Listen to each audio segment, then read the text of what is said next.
Hey audience, this is Latoya and Lord's channel. However, my co-host isn't here as of the moment.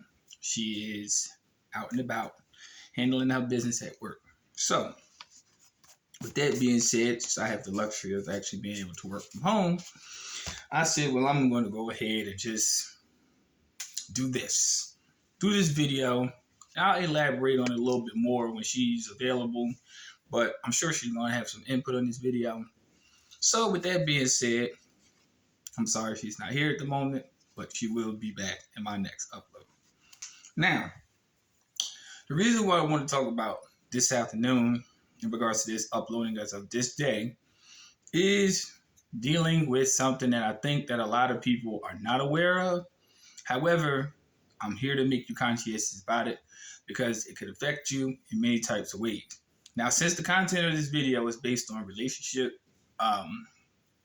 topics and whatever else we choose to put on here, centered and garnering around relationships, that's what this subject is.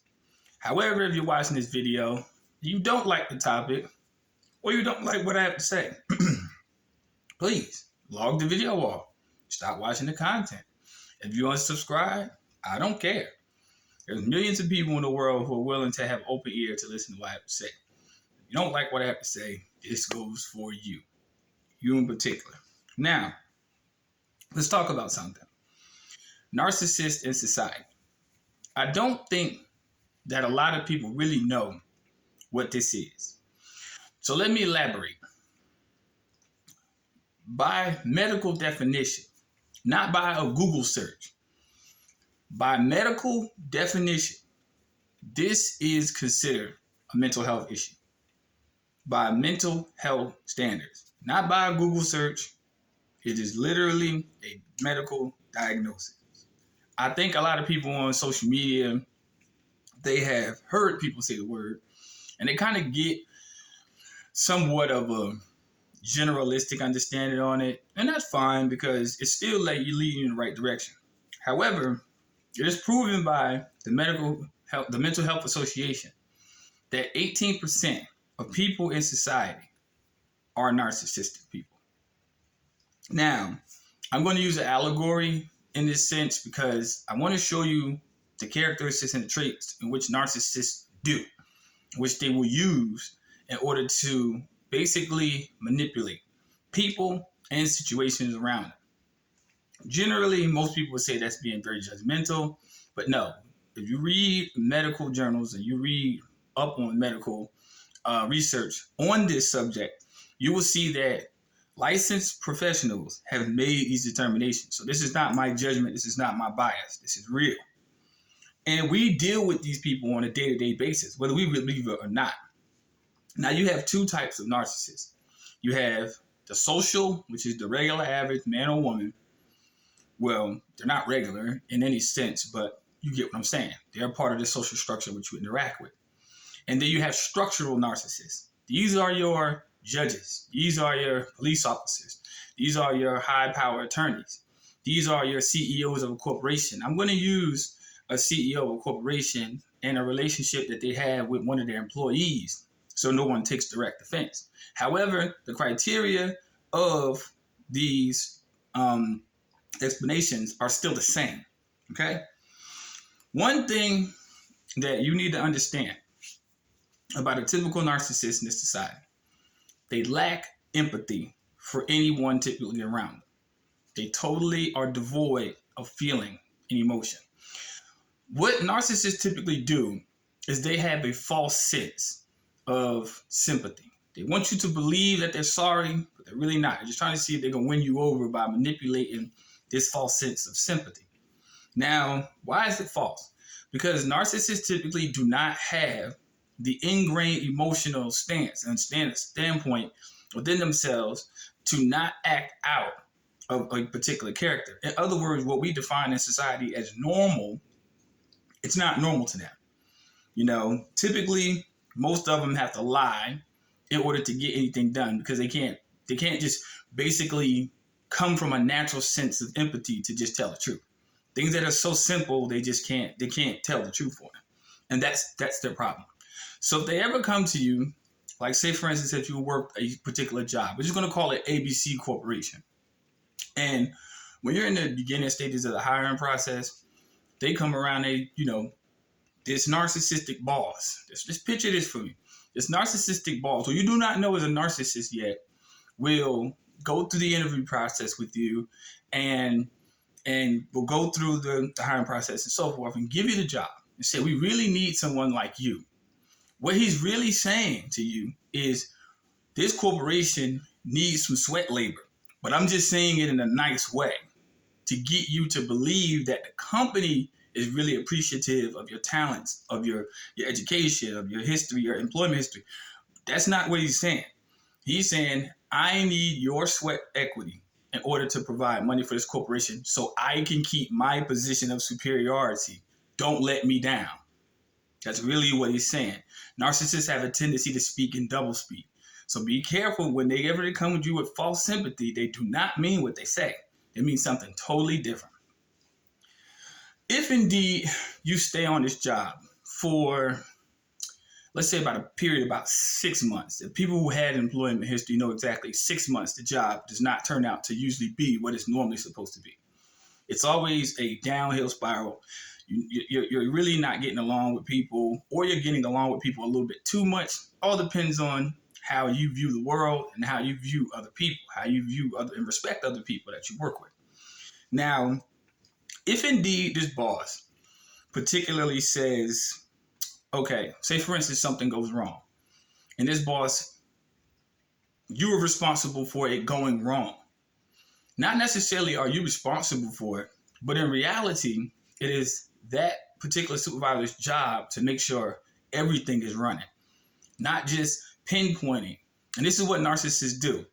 Narcissists have this tendency to do what I call devaluation.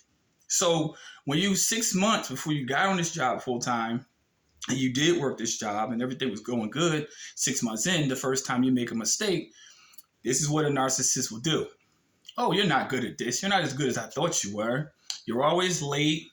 I've been asking for assignments and you haven't been doing it on time. Even if these things are true, they will always pinpoint the small things. They will always pinpoint to devalue you, to make you feel less of a person. And this is tactics that are used in the workplace and even in relationships, to be honest with you. But really, this individual is demeaning you.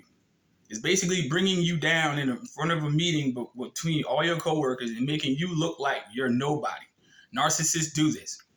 They go to other people and go to other extents to devalue people because they don't feel good about themselves. So they don't have no problem with saying something negative about you in front of a group of people. That's what gets their rocks off. They like demeaning. They like to lessen people because they always have to feel like they have a sense of control. However, that is only the second phase. Now, if that doesn't work, let's just say another 2 months goes by. And because you felt as if you were disrespected, you felt devalued, you felt like, man, am I really good at this? You're starting to question your abilities. However, you're not the problem. The problem is the inadequacy of the narcissist to take accountability. That's why you feel the way you do when you go to this job every day after that 6 month period. So 2 months later, if it doesn't improve because you're guilt tripping, what's going to happen? Smear campaign. So now, divide and conquer. One thing about a narcissist that they typically have to do is they have to gather around a lot of people to bolster their bullshit. They have to convince and manipulate people around them that what they're saying is true. Another thing is, the reason why they have to do this is because they fear brutal honesty. They fear brutal honesty. You can never tell a narcissist that it's something they need to fix or there's a quality about them and their nature that they will totally shut down because that's something they don't want to change because they live in a world that they can't adapt to. So this particular supervisor is going to go around and find all your friends that you parlay with in the office and you talk to and you deal with. You've probably been to a couple of your coworkers' house or something, and they're going to smear you. They're going to try to say you're not this, you're not that, you're not good. I don't think she fits or he fits in this place. I don't think you should be hanging around somebody like this because this person's not performing. You perform better than that person. They're going to try to assuage a person to basically bring that person into their confidence. Now, people are gullible. There are very few people in this world that are leaders. So when you have a herd mentality environment like society or even in a microcosm like a workplace, these people are still, they're susceptible because they look at this individual as being responsible for their livelihood. That's what narcissists do. Even though they don't really have much to offer, even though they don't. He's the CEO of the corporation. He's not the owner. But they have such a limited view about these people because they always try to hold themselves in the sense of high importance. So they look at these people as like, well, I can't go against the boss because if I do, how I'm going to feed my family, how I'm going to take care of the bills, how I'm going to be able to pay for cars, whatever. So they're going to turn on you by this person's suggestion because this person manipulated them because they look at this person as a high sense of esteem. And that's what narcissists do. They're very egotistical people, very egotistical to the point that their ego is so fragile that, like I said, once you call them out, it is what it is. Now, let's go back to that sense of false sympathy after the smear campaign. Now, this supervisor may come in and say, hey, can I talk to you in the office? See, now it has to be private. But when they wanted to basically devalue you in front of your coworkers, it was public. It was public. But now it has to be private. So now what they're going to try to do is manipulate you back into a position of complacency. Well, I didn't really mean what I said a few months ago. I really apologize. And I noticed it took months for them to make an insincere apology. It took months. What is this saying in a figurative sense? The average narcissist only apologizes in private when you find out who they are. That is the truth. So the moment you might come in a meeting, and then a little private meeting, a little sidebar y'all may have, like, you know what? I don't really think I fit in this office. I'm really not feeling like I'm vibing here. This is when you separate yourself from the narcissist. When you make your escape. When you get totally and completely away from them. And when they sense that they lose control, they will try it again. Well, maybe you should give it some consideration. Typical narcissistic relationships always want to try to reconsider things to get you back in a position where they think that they can control you. But if you're a leader, you're not going to fall for it, which is going to cause to a lot of infighting, a lot of headbutting because you're looking through their smoke screen. See, to the rest of the office, this supervisor looks like a fucking $1,000,000, nice car, everything. He has everything. But reality is he has no emotional reserve, no consideration for you and for your feelings and for your performance, for your contribution at that office. In a narcissistic relationship, it's the same way. They don't value you. They don't respect you. They will only try to manipulate you. And once they lose control, it is time for them to face one harsh reality. They are defeated because they realize you can't fool everybody. So let's just say this person who endured that narcissistic relationship at ABC Corporation goes and starts their own business. What this is analogous to is when you're basically leaving a narcissistic relationship and you establish something that is of quality, the narcissist is totally at odds because guess what? You've proved to them, I don't need you as much as the world thinks they need you.